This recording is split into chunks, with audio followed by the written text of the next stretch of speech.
Good evening, you are watching ReNEWS in English. I am Sona Tumanyan.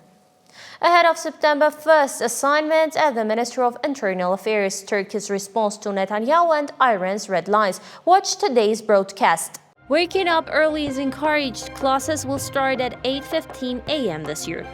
The Minsk group will be dissolved by the end of 2025. EU or EAEU, which has greater potential for Armenia. August 30, Day of the Missing. Hundreds remain unaccounted for since the 44-day war. Leaders in the military industry, who they are and what the numbers show. New assignments ahead of the new academic year. Aram Ghazarian, Deputy Minister of Internal Affairs and Head of Police, held a working consultation, the key topic of which was the measures to be implemented ahead of the start of the new academic year, as well as in the subsequent period. The police chief instructed the heads of departments to work in an intensified regime and to ensure effective deployment of personnel. Issues related to combating specific types of crime, maintaining public order, including ensuring safe road traffic, were also discussed. Children will not be late for classes and traffic will ease. According to a statement released by the Ministry of Education, Science, Culture and Sports of the Republic of Armenia, starting from September 1st, the first lesson in schools will begin at 8:15. Prime Minister Nikol Pashinyan, accompanied by his wife Anna Hakopian, will pay a working visit to the People's Republic of China from August 30 to September 3. The Prime Minister will participate in the Shanghai Cooperation Organization Summit and subsequent events.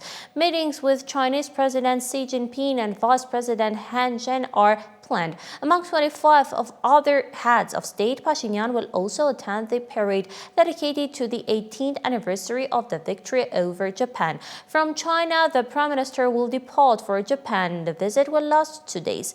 The government reports that within the framework of the visit, a meeting between the Prime Minister of Armenia and Japan, Nikol Pashinyan, and Shigeru Ishiba is scheduled in Tokyo. On September 5, the Prime Minister will participate in an event dedicated to Armenia's National Day within the framework of Expo 2025 in Osaka.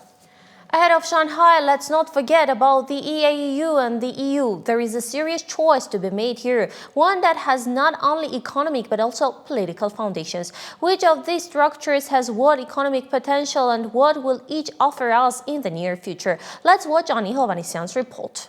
The two major structures uniting states around economic and political rules, the European Union and the Eurasian Economic Union, not only shape the geopolitical and economic landscape of our region, but also directly affect the quality of life of millions of people, including each of us. How are the EAU and the EU created? For what purpose? What kind of structures are they? We will also talk in numbers: exports, imports, gross domestic product. The history of the European Union begins during the Second World War. In 1951, France and Germany united their iron and coal industries. The countries were looking for ways of reconciliation and economic cooperation. In 1992, the Maastricht Treaty was signed and the structure was named the European Union. The EAU was founded in the 1990s. The goal of the structure was to restore and strengthen the collapsed economic ties between the former Soviet republics. This was Russia's attempt to preserve and strengthen its influence in the post-Soviet space, to create a pole that would counterbalance the expansion of the West, particularly the European Union and NATO, to the east. The EU is not just an economic union, it is also a political and legal structure, with the European Parliament, Commission, and Court operating within it. There is a common currency, the euro, and a common foreign and security policy. The EAU is more of an economic structure. The decision-making process is intergovernmental, and the principle of consensus prevails. Let's speak in numbers. The EAU occupies an area of more than 20 million square meters, which is 15% of the planet's land, but the population is only 184 million. The EU is much smaller, about 4.2 million square kilometers, but about 448 million people live there. This means a much larger market and human capital. According to 2023 data, the European Union's gross domestic product is $18 trillion, while the EAU's total GDP is about $2.4 trillion. That is, the EU economy is about $7.5 5 times larger. The GDP per capita in the EU averages about $40,000, while in the EAU it fluctuates around $13,000. The EU is a giant in global trade, with a share of 15 to 16% in global imports and exports of goods. The EAU's share is much more modest, around 2.5 to 3%. The EAU economy is mainly raw material-based: oil, gas, metal, fertilizers, and grain. This makes the economy vulnerable in the global market, especially in the case of fluctuations in energy prices and sanctions. They mainly import machinery, equipment, and technology. The EU is a global leader in high technologies, mechanical engineering, chemical industry, pharmaceuticals, and services. The European Union exports high-tech equipment and imports energy carriers and consumer goods. 2013 թվականի սեպտեմբերի 3-ին September 3, 2013, President Sargsyan announced joining the customs union. Armenia's decision to become part of the Eurasian Economic Union was not long in coming. In 2017, SEPA was signed, which entered into full force in 2021. It is a political economic regulation, but does not include deep free trade due to EAU obligations. Instead, since 2015, the EAU has opened free access for Armenia to the Russian, Kazakh, and Belarusian markets. It has provided an opportunity to trade without the high entry bar of the European market. Armenia exports ore, fruits and vegetables, brandy, wine, clothes, shoes, and machinery to the EAU and imports grain, wheat, sugar, timber, and metal. Nikol Pashinyan announced today during a briefing after the government session that EU and EAU membership are incompatible. When the time comes, we will make a clear decision. According to Minister of Economy, Gevorg Papuin, this year Armenia is exporting more goods to EAU countries than last year, with growth of 5.2% in the first quarter, 5.9% in the second quarter. Armenia's exports to the EAU in January to July this year amounted to $1,788 million, decreasing by 5.2% compared to last year. Exports to EU countries increased by 1.8%, amounting to more than $286 million. Armenia's exports to Russia amounted to more than $1,346 million, which decreased by 6.2% compared to the same period last year. Alexander Lukashevich, Russia's permanent representative to the OSCE, stated that Moscow supports the joint decision of Azerbaijan and Armenia to dissolve the OSCE Minsk group, which was engaged in the settlement of the Nagorno-Karabakh conflict. Lukashevich noted that the group is planned to be completely dissolved by December 2025. The news about Netanyahu's recognition of the Armenian genocide could not go unanswered by the Turkish side. Turkey's foreign minister said that there are facts that the world recognizes as genocide, and what Israeli Prime Minister Benjamin Netanyahu is trying to do is nothing more than an attempt to hide the genocide he has committed. According to Hakan Fidan, the illusion of Israel's inviolability has been shattered. Israel is going much further than the borders established in 1967, striving for expansion and occupation. This is obvious, emphasized the Turkish foreign minister. The agreements concluded between Armenia and Azerbaijan create an excellent picture of peace in the region. This is another statement by Fidan. According to Turkish media, he simultaneously emphasized that the proclamation of the so-called Zangezur corridor means fundamental recognition of the main demands of the Azerbaijani side. From the first day of events, from the moment the Americans arrived and started talking with our Azerbaijani brothers, this issue was being resolved in agreement with us, the Turkish minister stressed, adding that the specific format of that corridor has not yet been determined. It will be subject to discussion during the negotiations. A statement adopted by the Iranian parliament emphasizes that any action to change recognized borders, create imposed corridors, or implement projects like the Zangezur corridor would be incompatible with the interests of regional countries and pose a direct threat to collective security. The Islamic Consultative Assembly highlighted the strategic position of the South Caucasus for Iran, considering it part of Iran's security perimeter, strategic depth, and civilization sphere. Iran reserves the right to use all political, legal, and legitimate means to decisively defend itself in the event of an attack of Iran. The South Caucasus is vital not only for security but also as an important energy, transit, and economic route for Iran and the entire region. An economic and transit project aimed at weakening Iran's geo-economic position is unacceptable. We call on all countries in the region to uphold the principle of good neighbor alliance, avoid actions that create create tension and expand regional cooperation without the presence of foreign states, the parliamentary statement reads. The head of European diplomacy, Kaja Kallas, reacted to the damage sustained by the EU representation building in Kyiv as a result of massive Russian shelling. According to Kallas, no diplomatic mission should become a target, and added that Russia's ambassador to Brussels had been summoned to the European Union's External Action Service to provide explanations. French President Emmanuel Macron also addressed the issue, calling what happened an act of terrorism and barbarism. 629 missiles and drones over Ukraine in one night, and this is Russia's idea of peace. France condemns the senseless and brutal attacks in the strongest possible terms, he said. Fates that bring new emotions and uncertainty every day. August 30 is the International Day of the Forcibly Disappeared and Missing Persons. Even 5 years after the 44-day war, we're still waiting for a ray of light, a piece of news, and of course, a miraculous return for hundreds of missing persons. We're calling on the international audience because this is not only Armenia's problem. International justice is required here, and solutions can be found through a joint search. It has been 5 years since the 44-day war, but the fate of 200 Armenians is still unknown. Relatives of the missing regularly hold discussions and meetings with area state bodies, but to no avail, says human rights activist Tatevek Sogomonyan, who is also a relative of a missing person. The statistics, one could say, are zero, meaning the community that was formed in 2020 as a community of missing persons, unfortunately, has not decreased. And those meetings, in essence, have not been effective. We noticed some progress, a positive trend, with the readiness that there was in the format of National Assembly meetings. But then we saw that in the end, it was fruitless. The parents of missing persons met with the Prime Minister last week. Nikol Pashinyan assured them that everything possible is being done to solve the issue. But some of the parents were not satisfied with these assurances and left halfway through the 1.5-hour meeting.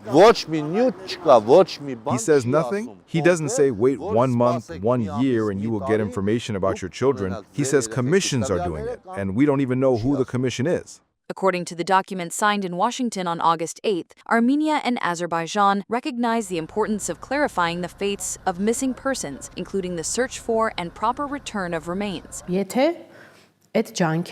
Well, if those efforts did not yield results, or the parties did not make sufficient efforts, from whom will the relative of a missing person, the relative of a forcibly disappeared person, seek justice? The commission dealing with issues of missing persons, prisoners, and hostages was headed by former NSS director Armen Abazian, after whose dismissal the relatives of the missing closed Bagramanian Avenue as they did not want to discuss the issue again with another NSS director. According to official data, 993 Armenians have been considered missing since the early 90s and 191 after the 44-day war. The relatives of all of them stubbornly continue to search, use every small opportunity, and believe that one day they will receive news about their husband, brother, or son. One day they will find him.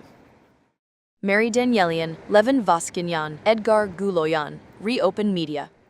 Which countries in the world are the leading arms manufacturers? Which ones have taken the lead and continue to grow? NATO's European allies and Canada are expected to meet the target of 2% of GDP for defense spending for the first time this year. The alliance further plans to increase that figure to 5%. It has become known that Russia's military spending in the first half of 2025 set an absolute new record of 8.5 trillion rubles. The calculation was carried out by the German Institute for International Security Affairs. Narina Gukasyan tells in more detail. In 2023, the combined revenue of the world's 100 largest arms-producing and military services companies totaled $632 billion, a 4.2% increase from the previous year. This growth is driven by ongoing conflicts worldwide, particularly in Ukraine and the Middle East, as well as rising tensions in Asia.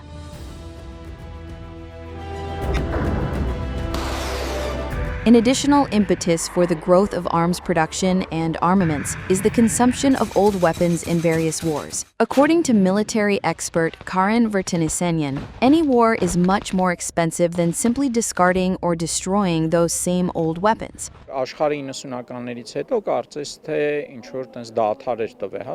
90s, the world seemed to have paused the global arms race. That is, there was a race, but more in the technological field, newer generation weapons, and so on. During the Russian-Ukrainian conflict, essentially all the world's weapons began to be used up. That is, old weapons, even those from the 1930s, have been sent to Ukraine.